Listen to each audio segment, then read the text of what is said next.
Chapter 16 Angela's POV 87% 65 vouchers. My hands were shaking so badly I nearly dropped my plate.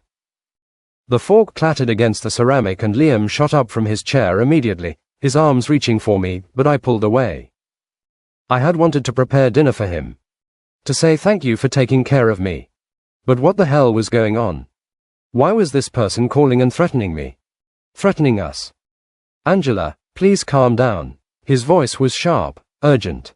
Too urgent. I heard his voice but my tongue felt glued to the roof of my mouth.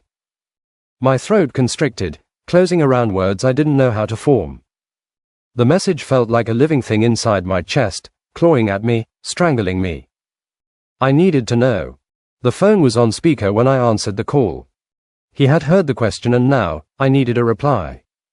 I needed the answer. I swallowed hard. They said that you were at Ethan's apartment the day before I moved in. My voice trembled. And that I should ask you what you two discussed about me. I watched him.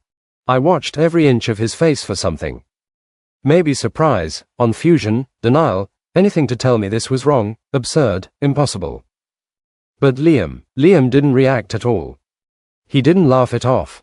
He didn't swear. He didn't say the caller was lying. He froze. Completely. Totally. Like someone had hit a pause button on him. His jaw set slowly, his throat bobbing. Then, in a voice too calm, he answered me but not the words I wanted to hear. Something else. We need to talk, Angel. His hands reached out to me again but stepped back. I didn't want him touching me at all. The 4 quiet words slammed into me harder than if he'd shouted. Because that didn't sound like someone who was falsely accused. That sounded like someone who had been caught in something he didn't want anyone to know about. My stomach dropped, my pulse roaring so loudly I felt dizzy. You were really there, I whispered. Yes, he said without hesitation. It shouldn't have hurt as much as it did. But it did. Like a punch trade to my, what did you go there to talk about? My voice cracked on the syllable. Chest. He opened his mouth like he wanted to say something and then he closed it. Hesitated. I saw it. The flicker of something like guilt. Like regret. And suddenly my mind was spiraling. Did Ethan beg him to take me in? Did he feel sorry for me? Was some pathetic charity project they traded like sympathy notes? 1/3 1525 Friday, January 23rd DGG. Chapter 16 Oh God. Angela, listen, whatever is going through your head, I can assure you that it's not it at all. He began. 87% 65 vouchers, no. My voice shook, but the words ripped out anyway. What did you two say about me? Did he ask you to take me? Did you agree out of pity? Was this, I waved my hand around the room, some kind of arrangement?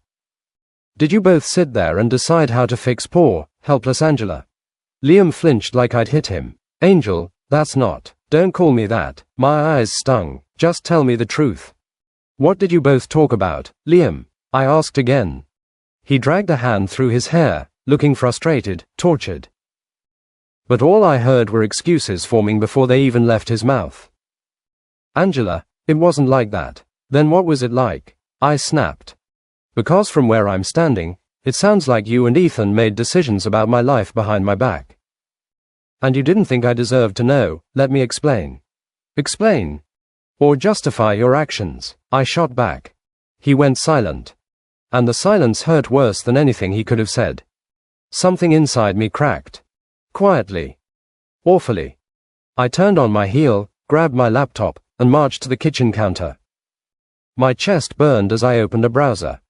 If I stayed here even one more night, I'd lose my mind. I typed, cheap apartments near me, scrolling. More scrolling. Every price stabbed deeper. I couldn't afford any of these. Not even close. But I kept scrolling anyway, because the alternative was falling apart in front of him. Behind me, Liam stood like a statue. Watching. Breathing hard. Not stopping me. Not trying to reason with me. Just hurting. I didn't dare look at him. If I did, I'd break. A moment later, I heard footsteps. Then the soft click of his bedroom door. And then, I heard a loud bang. Something slammed against his wall with brutal force. I flinched, closing my eyes. That wasn't anger. That was pain. I gripped the edge of the counter, trying to breathe around the heat spreading through my chest. My phone buzzed. I thought it was Ethan. Or maybe Maya, maybe they'd tell me that this was all their ploy. But no. Another unknown number. My blood ran cold before I opened the message. 2/3 15:25 Friday, January 23rd DGG. Chapter in good crap doubting him. It's exactly what I need. My heart stopped. Exactly what I need. Not what you need. Not what Liam needs. What they need. Sormone wanted this. Our tension. Our fighting. My mom, someone wanted to destroy whatever fragile thing Liam and I had been building. I stared at the message until the words blurred. My breath came shallow and right, fear curling around my Reese bike bar band. Why?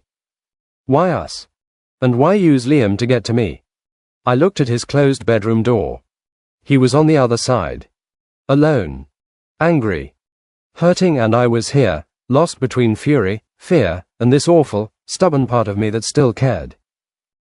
Part of me wanted to storm into his room and scream. Part of me wanted to ask him again, softly, calmly, what he wasn't telling me. And part of me wanted to curl into a ball and cry because none of this made sense. Was the message lying? Or was there truth buried in the manipulation? I wiped my face with trembling hands. Someone was watching us. Someone wanted us to fall apart. Someone knew exactly where to push, how to hurt, and when to strike.